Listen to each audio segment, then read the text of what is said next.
ศัยอยู่ในนี้คนอยู่ได้ทุกคนแต่ว่ามีคนส่วนหน่อยที่อยู่บ่ได้นี่เห็นบ่นี่บอลนี่ผู้ชายเขาบอลนั้นได้คานเขา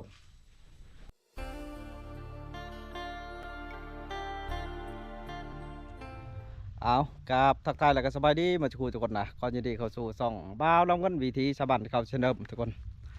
กาบบรรยากาศตอนเช้าๆอีกคือเก่าทุกคนเลยให้อนาคตวิชิพาทุกคนมาเบิ่งด่านอนาธรรมเมขาวผู้ชายทำเมขาวครับทุกคนเลยเพิ่นจับชิดในทำในถือว่า30กว่าปีละประมาณนี้แหละทุกคนเลยกาเพิ่นอยู่ผู้เดียวเพิ่นได้แต่ก่อนเพิ่นสิอาศัยกินยอดผักผู้ชายกินเป็นอาหารทุกคนเลยเพิ่นอยู่ผู้เดียวเพิ่นถือว่าหลายปีละตอนนี้เพิ่นก็สุขภาพเพิ่นก็บ่ค่อยโอเคปานใดเพิ่นก็เลยอย่าประชาเพิ่นบ่ได้อยู่เพิ่นกลับไปอยู่บ้านเพิ่นนะได้ยินประมาณนั้นประชาส่วนทำไม่ขาวนี่ก็อยู่แคมกับด้านบนทุกคนนะด้านบนบอลที่ว่ามีหอยพระบาทนี่นะก็ถือว่าด้านตัวนี้ก็อยู่ผู้ชะแงของเมืองพลานไส้ทุกคนแขวงสวรรณเขตก็ประมาณนี้ละทุกคนเลยนี่จะให้ทุกคนมาเบิ่งเอาด้านตัวนี้นำกันเลยถือว่าตัวนี้ก็เป็นด้านอีกตัวหนึ่งแต่ก็บ่ใหญ่ทุกคนเลยเพราะว่าด้านแถวภูชะแงนี่มันจะเป็นด้านไปเรื่อยๆนะเป็นจุดเป็นดอนไปนะทุกคนถือว่ามาพี่ใกล้พี่ชื่นนี่ยังพบเพิ่นอยู่ได้เพิ่นยังอยู่อันนี้ถือก็อิงตามอายุเพิ่นว่าซะก็ถือว่าสุขภาพเพิ่นก็บ่อยากดีเพิ่นก็เลยอย่านะทุกคนก็ประมาณนี้แหละบ่ลงครับคันจับบ่ผิดนะทุกคนนี่เพิ่นสิมีผู้หมาย ปกติแต่เก่านี่เป็นบุญแบบนี้นี่เพิ่นสิขึ้นมาอยู่ได้เพิ่นสิอยู่แถวนี้แหละพ่อช้างนี่อันนี้คือทางลงไปใส่ถ้ำเพิ่นเด้อทุกคนเด้อ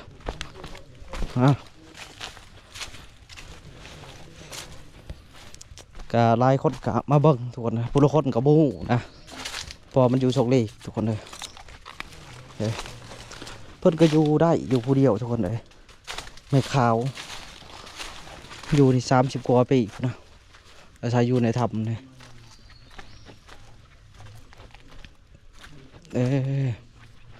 เบิ่ง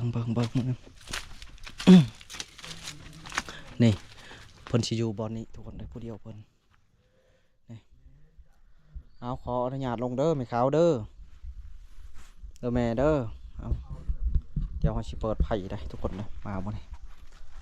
เอามืดได้ทุกคนเลยปกติเพิ่นว่าให้บ่ให้ใส่เกิบลงแต่ว่าเนื่องจากเพิ่นก็บ่อยู่แล้วนะเฮาก็บ่กล้าสิอันน่ะสิปลดเกิบทุกคนเลยเฮาย่านสัตว์ที่มีพิษว่าซั่นเอาสิเปิดไผ่เบิ่งกันเลย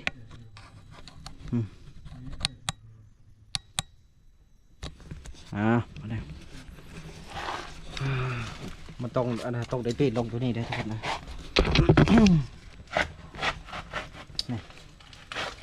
จุดบางคนแข็งแห้งใช่ไหมทุกคนปีนลงใช่ไหมบริมีบันไดเปิดเราใช้ลงแบบไม่ได้นะ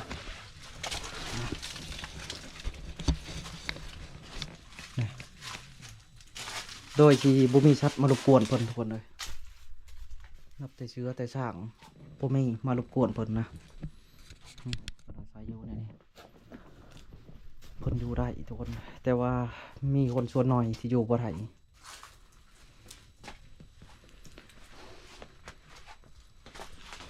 ถือว่าบอกขออนุญาตคนโซลายอยู่บ่ได้ทุกคนเลยเอาจ้าถูกให้อยู่ดีมีแห้งเด้อผู้ค้าขอเยี่ยมชมทำไม่ขาวขอให้ผู้ค้าอยู่ดีมีสุขไว้ซะขออนุญาตชมนี่เพิ่นอยู่ในนี่ได้แต่เก่าแต่เพิ่นเสียใจอยู่ตำศอกตำเล็บตัวนี้แหละทุกคนเลยนี่ทำตัวนี้มันที่สอดออกไปใส่เซ่นะทุกคนเศษแต่ว่าเป็นหูได้หน่อยทุกคนบริกว่างได้เนี่ยบริกว่างขออนุญาตไปเด้อแม่เด้อนี่ทุกคนเลยนอนก็คือชิพนนอนแถวนี้ทุกคนเลยนี่เพิ่ พิ่นสิเอากระโตรีบเขานี่เพิ่นกินกันกินเพิ่นก็กินผักเพิ่นเว้านะตามมาถามเพิ่นนี่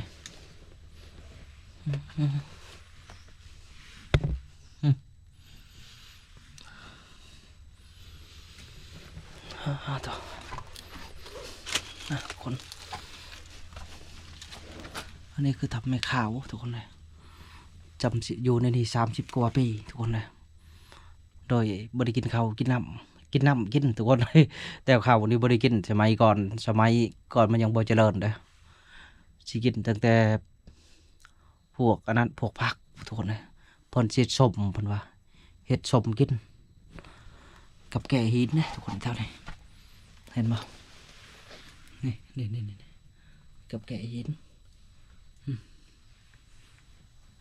อันนี้ก็แมนนี่เห็นบ่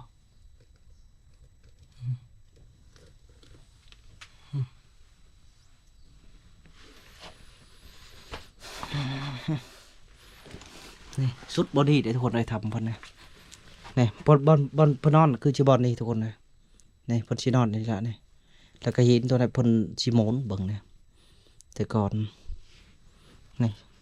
ก็เพราะว่าหินตัวนี้มันเกี่ยงนะ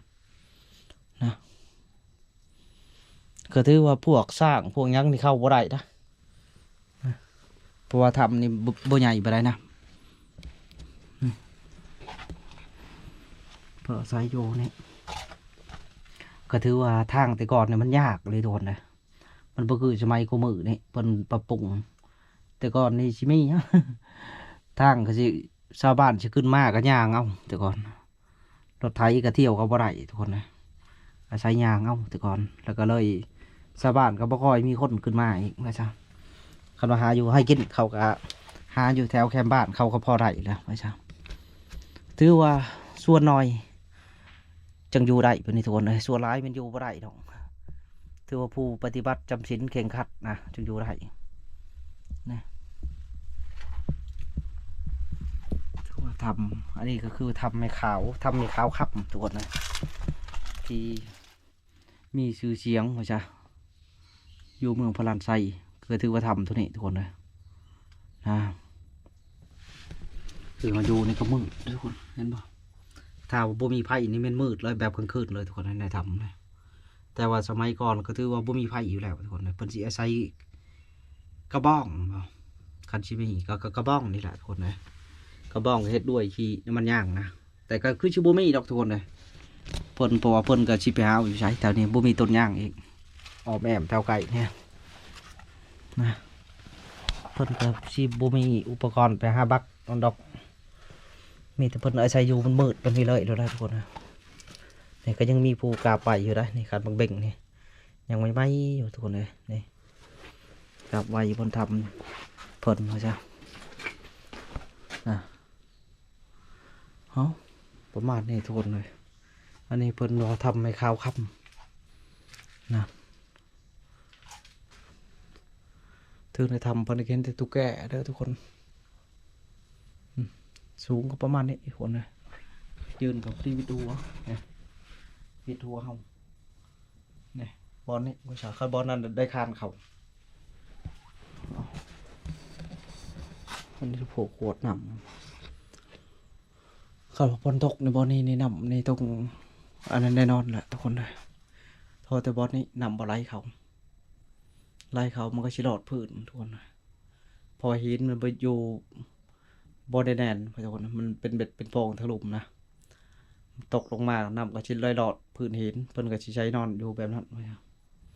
เพราะว่าเพิ่นเลือกเอาทำน้อยได้ทำใหญ่เพราะว่ามันปลอดภัยนะคนชี้หูเพิ่นก็ระวังคือกันแต่สมัยก่อนโอ้มีแต่มียังเลย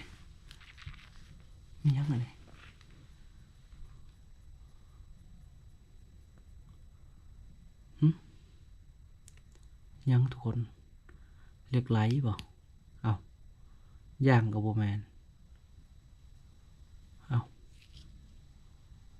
มันยังเนาะจะคือขับดื้อๆทุกคนเลย